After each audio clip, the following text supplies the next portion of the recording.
Martin Luther king junior ने कहा था कि किसी आदमी की काबिलियत इस बात से नहीं मेजर की जा सकती कि वो कंफर्टेबल सिचुएशन में क्या स्टैंड लेता है, बल्कि इस बात से होती है कि चैलेंज और कंट्रोवर्सी फेस करने पे वो कैसे डिसीजंस लेता है। दोस्तों, हमने कई वॉर्स के बारे में अपनी किताबों में पढ़ा है और आज एक full fleshed war Russia Ukraine conflict के रूप में अपनी आंखों के सामने भी देख रहे हैं। ये युद्ध भी एक समय पे खत्म हो जाएगा, इसकी हमें पूरी आशा है। लेकिन क्या आप जानते हैं कि पॉलिटिकल सर्कल्स में सदियों से एक ऐसी वॉर चली आ रही है जो खत्म होने का नाम नहीं लेती। प्राचीन समय से पॉलिटिक्स, गवर्नमेंट, सत्ता आदि जैसे एस्पेक्ट्स अक्सर मेल्स के एक्सपर्टीज से जोड़े गए हैं और इन फील्ड्स में मेल का डोमिनेशन भी ज्यादा देखने को मिलता है।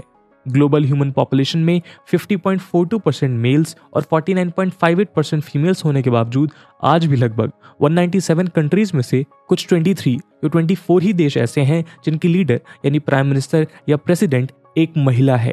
लेकिन क्या मेल डोमिनेटेड होने के कारण ये समझना सही है कि मेल लीडर्स अपनी लीडरशिप और गवर्नेंस में हमेशा कामयाब हो पाए हैं? क्या फीमेल लीडर्स अपने कंपैशन के कारण बेहतर लीडर साबित हो सकती हैं? दोस्तों, आज इस वीडियो के माध्यम से हम इन्हीं कुछ सवालों से जुड़े पहलुओं पे आपसे चर्चा करेंगे। हम स्टडीज और सर्वे के माध्यम से समझने की कोशिश करेंगे कि आज 21वीं सदी के विश्व के लिए बेहतर लीडर कौन बन सकता है, मेल या फीमेल। चलिए शुरू करते हैं आज का डिस्कशन। दोस्तों, कई ग्लोबल स्टैटिस्टिक्स रिवील करते हैं कि most effective corona virus responses वाले देशों में एक चीज समान थी।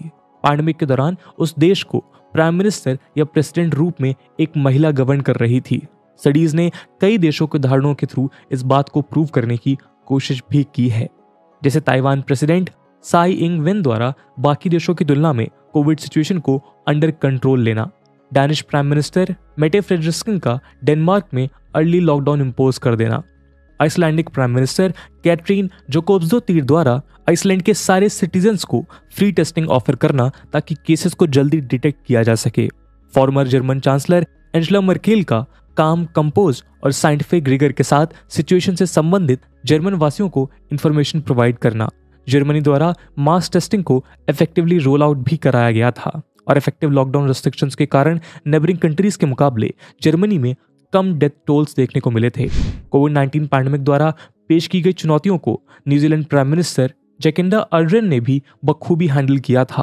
उन्होंने कोविड रिस्पॉन्स में काफी स्विफ्ट और प्रैग्मेटिक डिसीजंस लिए, जिसके कारण कई एक्सपर्ट्स उन्हें most effective leader on the planet earth भी कहते हैं। इनफैक्ट 2020 में पैंडेमिक के फर्स्ट वेव के दौरान न्यूजीलैंड उन कुछ देशों में से था जो सबसे पहले वायरस फ्री घोषित किया गया था। एक्सपर्ट्स ने उनके डेली टेलीवाइज्ड कोविड-19 ब्रीफिंग्स और फेसबुक लाइव्स द्वारा न्यूजीलैंड पब्लिक को अप टू डेट इंफॉर्मेशन देने के लिए भी प्रशंसा की थी। रिपोर्ट्स बताते हैं कि जेसिंडा ने अपने नेतृत्व में स्टिमुलस पैकेजेस द्वारा न्यूजीलैंड की इकोनॉमी को भी इस दौरान भारी नुकसान पहुंचाने से बचाया है। दोस्तों, इन एग्जाम्पल से ये तो साफ दिखता है कि कोविड जैसे महामारी के दौरान दुनिया भर की फीमेल लीडर्स अपने एक्शंस में इनोवेटिव और डिसीजिव साबित हुई हैं। वहीं दूसरी ओर पॉपुलिस्ट लीडर्स वाले देश हैं जिन्होंने अपने मेल लीडर्स की कोरोना वायरस के प्रति पुअर रिस्पॉन्स के कारण दुनिया में फास्टेस्ट रेट्स ऑफ इन्फेक्शन और हाईएस्ट डेथ टोल्स देखे हैं। Former US president Donald Trump को वायरस के प्रति slow response, white house briefing के दौरान उनके कंफ्यूजिंग मैसेजेस और डेंजरस और अनप्रूवन मेडिकल एडवाइस ऑफर करने के कारण काफी क्रिटिसाइज किया गया था। फर्स्ट वेव के दौरान यूएसए में लैक ऑफ टेस्ट और मेडिकल और पीपीई रिसोर्सेज की कमी के कारण भी उनकी काफी आलोचना की गई थी। इसके अलावा Brazilian prime minister Jair Bolsonaro ने तो ये तक दावा किया था कि कोविड-19 के प्रति लोगों का रिएक्शन केवल मीडिया द्वारा क्रिएट की गई एक हाइप है। उन्होंने अदर फॉर्म्स ऑफ फ्लू को कोरोना वायरस से ज्यादा डेंजरस बताते हुए अपने देश में स्ट्रिक्ट मेजर्स न लेने के कारण ब्राजील में डेथ टोल्स और ज्यादा बढ़ते हुए दिखाई दिए थे। इनफैक्ट इस दौरान उन्होंने हेल्थ मिनिस्टर को भी ऑफिस से रिमूव कर दिया था क्योंकि उन्होंने पीएम को सोशल डिस्टेंसिंग मेजर्स इंपोज होने के बावजूद पब्लिक में जाने के लिए क्रिटिसाइज किया था। बता दें कि बोल्सोनारो पहले भी अपने बयानों के कारण कंट्रोवर्सी में रह चुके हैं, जब उन्होंने वेरियस एनजीओस को डिवास्टेटिंग अमेज़न वाइल्ड फायर्स के लिए जिम्मेदार ठहराया था। उन्होंने ब्राजील के इंडिजिनस पीपल के अगेंस्ट भी रेशियली इंसेंसिटिव कमेंट्स मीडिया में दिए थे, जिसे काफी लोगों ने कंडेम किया था। दोस्तों, रिपोर्ट्स के अनुसार मेल और फीमेल लीडर्स में डिफरेंट रिस्पॉन्स का ऐसा ही कुछ पैटर्न टेररिस्ट अटैक्स के दौरान भी देखने को मिलता है। 2019 के क्राइस्ट चर्च टेररिस्ट अटैक्स के बाद भी जेसिंडा अर्डर्न दुनिया भर में अपने टफ स्टैंड और लीडरशिप के कारण न्यूज में बनी रही थी। मार्च 15, 2019 के दिन एक लोन गनमैन जो व्हाइट सुप्रीमेसी का सपोर्टर था, उसने क्राइस्ट चर्च में 2 मस्जिदों पर अंधाधुंध गोलियां चलाकर 51 लोगों की जान ले ली थी। जेसिंडा अर्डर्न ने गनमैन और उसके कार्यों की कठोर शब्दों में निंदा करते हुए उसे एक टेररिस्ट अटैक घोषित किया, जो एक लीडर के लिए टफ स्टैंड समझा गया था, क्योंकि अक्सर व्हाइट सुप्रीमेसी से इंस्पायर्ड अटैक्स को टेररिज्म का एंगल देने से लीडर्स और मीडिया दोनों ही कतराते हैं। इतना ही नहीं, जेसिंडा ने न्यूजीलैंड के गन लॉस को स्ट्रिक्ट करने के लिए भी तेजी से कदम उठाए। हमलों के 6 दिन बाद military style semi automatic fire arms पर प्रतिबंध लगाया और 62,000 से अधिक प्रोहिबिटेड फायर आर्म्स को गन बायबैक स्कीम के माध्यम से मार्केट में सर्कुलेट होने से रोक दिया। इसके विपरीत 2019 में टेक्सास में स्थित एल पासो शहर में हुए मास शूटिंग्स के बाद, जिसमें 23 लोग मारे गए थे, ट्रंप एल पासो विजिट करने के दौरान मुस्कुराते हुए और थम्स अप का साइन दिखाते हुए और फोटो खिंचवाते हुए नजर आए थे।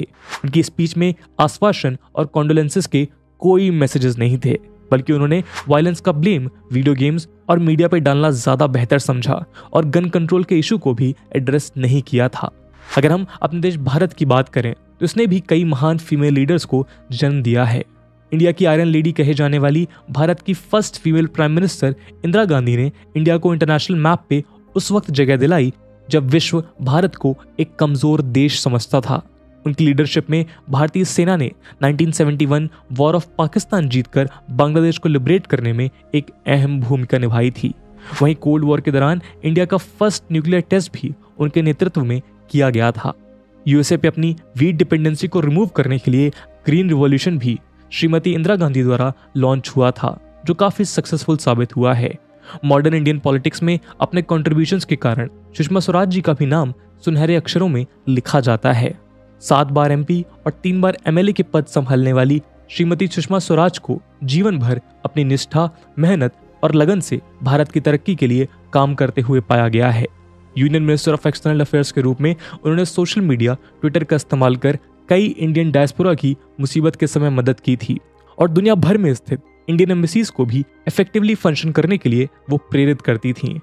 ओहियो स्टेट यूनिवर्सिटी द्वारा कंडक्ट की गई एक सेपरेट स्टडी में यह भी पाया गया कि 1981 और 2009 के बीच यूएस कांग्रेस वुमेन ने मेल काउंटर पार्ट्स की तुलना में ज्यादा बिल्स स्पॉन्सर और को स्पॉन्सर किए और जिन लेजिस्लेशंस को उन्होंने सपोर्ट किया वो लॉ बनने में ज्यादा सफल रहे थे। कुछ साल पहले कंडक्ट किए गए ब्राजील की एक स्टडी के अनुसार विमेन मेयर्स के इरेगुलरिटीज और इलीगल प्रोक्योरमेंट प्रैक्टिसेस में इन्वॉल्व होने के चांसेस मेल मेयर्स की तुलना में कम थे। साथ ही ब्राजील के फेडरल ऑडिट्स ने भी ये डिस्कवर किया कि फीमेल मेयर्स वाली म्युनिसिपैलिटीज में करप्ट बिहेवियर की प्रोबेबिलिटी 29% से 35% तक कम थी। 2018 में यूनिवर्सिटी ऑफ एसेक्स, मिशिगन, सीगन और यंगस्टाउन के रिसर्चर्स ने फाइंड आउट किया था कि जिन इंडियन कॉन्स्टिट्यूएंसीज ने विमेन को इलेक्ट किया था उन्होंने मेल इलेक्टेड कॉन्स्टिट्यूएंसीज से ज्यादा इकोनॉमिक ग्रोथ रिकॉर्ड किए थे। रिसर्च से ये बात भी सामने आई कि इलेक्शंस में विमेन कैंडिडेट के अगेंस्ट क्रिमिनल चार्जेस पेंडिंग होने के चांसेस मेल कैंडिडेट्स के मुकाबले कम थे। इस स्टडी के अनुसार विमेन लेजिस्लेटर्स ग्रोथ के लिए इंफ्रास्ट्रक्चर बिल्ड करने में भी ज्यादा इफेक्टिव पाई गई हैं। इन स्टडीज के साथ साथ एक्सपर्ट्स का यह भी मानना है कि एक अच्छे लीडर को अपने नेतृत्व में प्रैक्टिकल डिसीजंस लेने के साथ एम्पैथी और वार्मथ जैसे ह्यूमन नीड्स को भी बैलेंस करके चलना पड़ता है और हमें ये ट्रेट्स अक्सर फीमेल लीडर्स में देखने को मिलते हैं। 2008 के फाइनेंशियल क्राइसिस के दौरान एंजेला मर्केल के केयरफुल कैलकुलेशन और लीडरशिप के कारण न केवल ग्रीस को बचाया गया बल्कि यूरोप को भी न्यू फाइनेंशियल बिगनिंग करने का मौका मिला था। साथ ही उन्होंने अपने देश जर्मनी के लिए इकोनॉमिक स्टिमुलस पैकेजेस इंट्रोड्यूस किए ताकि लॉन्ग टर्म रिसेशन से जर्मनी को बचाया जा सके। उन्होंने जर्मनी के बॉर्डर्स भी युद्ध से भाग रहे सीरियन और इराकी रेफ्यूजीज के लिए ऐसे वक्त में खोले थे जब अधिकतर यूरोपियन कंट्रीज ने उन्हें पनाह देने से मना कर दिया था।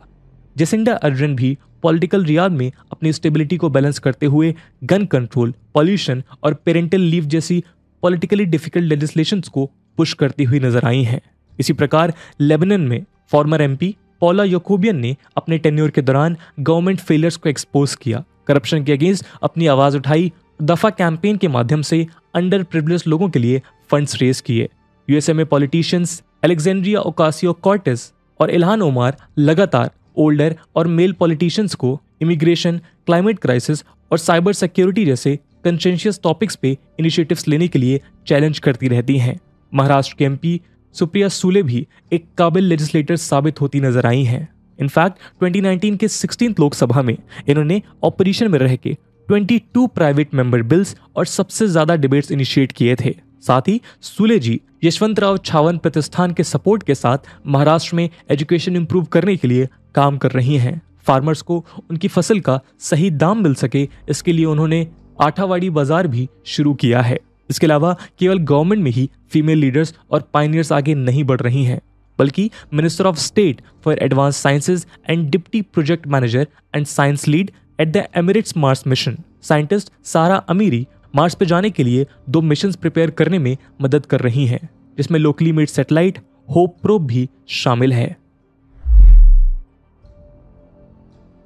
दोस्तों, एग्जाम्पल्स और स्टडीज महिलाओं को बेटर लीडर्स तो बताते हैं, लेकिन क्या आप जानते हैं कि यूएन विमेन के अनुसार वर्ल्ड के पार्लियामेंट्स में विमेन का वर्ल्ड एवरेज केवल 24.9% ही है, जिनमें 6.6% महिलाएं हेड्स ऑफ स्टेट्स और 6.2% महिलाएं हेड्स ऑफ गवर्नमेंट की पोजीशन पे हैं। इंडिया की बात करें तो आपको जानकर हैरानी होगी कि मार्च 2022 की एक रिपोर्ट के अनुसार पार्लियामेंट में केवल 14% मेंबर ऑफ पार्लियामेंट महिलाएं हैं। इंडियन फीमेल पॉपुलेशन 48.04% है और मेल प्रोडक्शन 51.96%। बावजूद उसके महिलाएं गवर्नमेंट के सारे लेवल्स पर अंडर रिप्रेजेंटेड हैं। इनफैक्ट लगभग 788 सीट्स वाले इंडियन पार्लियामेंट में 2020 में पहली बार विमेन पार्लियामेंट्रियंस की संख्या 103 तक पहुंची थी, जो खुद में एक नया रिकॉर्ड था। स्टेट लेवल पे भी स्टेट लेजिस्लेटिव असेंबलीज के इलेक्टेड कैंडिडेट्स में महिलाएं केवल 9% प्रेजेंटेशन के साथ शामिल हैं। 25 ईयर्स बाद भी 33% reserve seats for women provide करने वाला विमेन रिप्रेजेंटेशन बिल अभी तक अप्रूव नहीं किया गया है। इतना ही नहीं, ग्लोबल जेंडर गैप रिपोर्ट 2020 के अनुसार विमेन्स रिप्रेजेंटेशन इन पार्लियामेंट में 153 कंट्रीज में से इंडिया की रैंक 122 बताई गई है। लेकिन रवांडा, क्यूबा, बोलिविया और यूएई जैसे एक्सेप्शंस हैं जहां फीमेल पार्लियामेंट्रियंस हाई परसेंटेज में मौजूद हैं। रवांडा ऐसा पहला देश था जिसके लोअर हाउस में 61.3% के साथ फीमेल मेजोरिटी में थी। यूएई की कैबिनेट में भी 9 फीमेल मिनिस्टर्स शामिल हैं। दोस्तों, चिंता वाली बात यह है कि ऐसे युग में जहां विमेन ने एजुकेशनल अटेनमेंट और वर्कफोर्स पार्टिसिपेशन में हाई अचीवमेंट्स रजिस्टर किए हैं, वहां बहुत कम महिलाएं पॉलिटिकल या कॉर्पोरेट लीडरशिप के हाईएस्ट लेवल्स तक सफर करती हुई नजर आती हैं। भले ही इफेक्टिव क्राइसिस मैनेजमेंट और बेटर एम्पैथिक अप्रोच जेसिंडा और अन्य फीमेल लीडर्स को 21st सेंचुरी की न्यू पावर ब्रोकर्स की तरह कैरेक्टराइज करते हों, लेकिन आज भी सीट ऑफ पावर और गवर्नेंस तक पहुंचना फीमेल्स के लिए चुनौतियों से भरा रहता है। एक्सपर्ट्स और स्टडीज इसके कई कारण बताते हैं। एक सर्वे के अनुसार हाईएस्ट सीट ऑफ पावर तक पहुंचने के लिए महिलाओं को कई चैलेंजेस फेस करने पड़ते हैं, जिनमें systematic discrimination, lack of access to equal opportunities, cultural biases और फैमिली रिस्पॉन्सिबिलिटीज शामिल हैं। ब्रूकिंग्स इंस्टीट्यूशन की रीसेंट स्टडी ने एक और इंटरेस्टिंग एक्सप्लेनेशन आगे रखा है। इंस्टीट्यूशन का मानना है कि विमेन शायद इसलिए भी हायर पॉलिटिकल पोजीशन पे नहीं पहुंच पाती क्योंकि पॉलिटिकल करियर को लेकर उनके खुद के एम्बिशंस लिमिटेड होते हैं।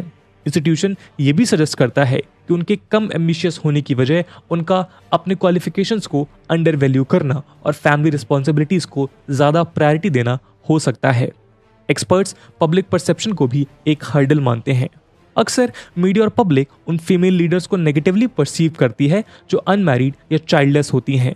एक एफिशिएंट एडमिनिस्ट्रेटर और पॉलिसी रिफॉर्मर होने के बावजूद भी ऑस्ट्रेलिया की former prime minister Julia Gillard को चाइल्डलेस होने के कारण बैरन और कोल्ड पोर्ट्रे किया जाता था। दूसरी ओर क्रिस एल्मोर जैसे मेल पॉलिटिशियंस इस तरह ट्रीट नहीं किए जाते। उनकी पर्सनल लाइफ कैसी भी हो, उन्हें उनकी पॉलिसीज के थ्रू जज किया जाता है। इनफैक्ट कैम्ब्रिज यूनिवर्सिटी प्रेस द्वारा प्रकाशित डॉक्टर ब्रिटेनी एल स्टाल्सबर्ग की एक रिसर्च भी इस फैक्ट को कंफर्म करती है कि फैमिली ऑब्लिगेशन विमेन के पॉलिटिकल करियर्स को कंस्ट्रेन करता है, लेकिन मेन को इस तरह का सेटबैक फेस नहीं करना पड़ता और वोटर्स चाइल्डलेस फीमेल कैंडिडेट्स को चाइल्डलेस मेल कैंडिडेट्स की तुलना में लो रैंकिंग भी देते हैं। दोस्तों, बेशक इस बात को ब्रॉडली क्लेम करना गलत होगा कि महिलाएं हमेशा पुरुषों से बेहतर लीडर बनती हैं, लेकिन जैसे जैसे दुनिया हमारे चारों ओर तेजी से बदल रही है, सिस्टम ऑफ गवर्नेंस को भी बदलने का समय आ गया है। विमेन को पॉलिटिकल लीडरशिप रोल्स के लिए इक्वल अपॉर्चुनिटीज देने के साथ साथ लोगों में उनके प्रति प्रेजुडाइज को भी खत्म करने की जरूरत है। इस बात का भी ध्यान रखना होगा कि लीडरशिप को केवल जेंडर स्पेसिफिक नजरों से ना देखा जाए। पोस्ट कोरोना वर्ल्ड में लीडर के जेंडर से अधिक महत्वपूर्ण यह है कि लीडर अपने देश और उसके वासियों के प्रति कितनी निष्ठा, ईमानदारी और लगन के साथ काम करता है। आज 21वीं सदी में फीमेल लीडरशिप को और बढ़ावा तो दिया ही जाना चाहिए, लेकिन केवल उसके जेंडर को नहीं बल्कि उसकी काबिलियत को देखकर उसे देश संभालने का जिम्मा सौंपना चाहिए। तो दोस्तों, ये थी एक केस स्टडी जहां पर हमने डिस्कस किया कि क्या फीमेल्स मेल्स के कंपैरिजन में बेहतर लीडर्स होती हैं। पर उस मुद्दे से भी ज्यादा इंपॉर्टेंट बात यह है कि आज के समय में जहां पे हम इक्वालिटी की बात करते हैं, जेंडर डिस्क्रिमिनेशन को हटाने की बात करते हैं, वहां पे इंडियन पॉलिटिकल स्फीयर में महिलाओं का इतना कम रिप्रेजेंटेशन कहां तक वैलिड है? कमेंट सेक्शन में जरूर बताइएगा। दोस्तों, इसके अलावा ये वीडियो यूपीएससी मेंस एग्जामिनेशन के पर्सपेक्टिव से भी रिलेवेंट है और इससे जुड़े सवाल विमेन एम्पावरमेंट से रिलेटेड GS1 के सोसाइटी सेक्शन और गवर्नेंस से रिलेटेड GS2 के पॉलिटी एंड गवर्नेंस सेक्शन में पूछे जा सकते हैं। इसलिए इस टॉपिक से रिलेटेड एक सवाल हम आपके लिए छोड़कर जाएंगे जिसे आप कमेंट सेक्शन में आंसर कर सकते हैं। And the question is, in the 21st century we need more female leaders leading the world. Why? And with this question, my friends, that's it for the video. I hope आपको video पसंद आई होगी और अगर पसंद आई है तो अपने दोस्तों के साथ शेयर करना मत भूलिएगा। हम मिलते हैं अगली वीडियो में, तब तक के लिए जय हिंद, जय भारत।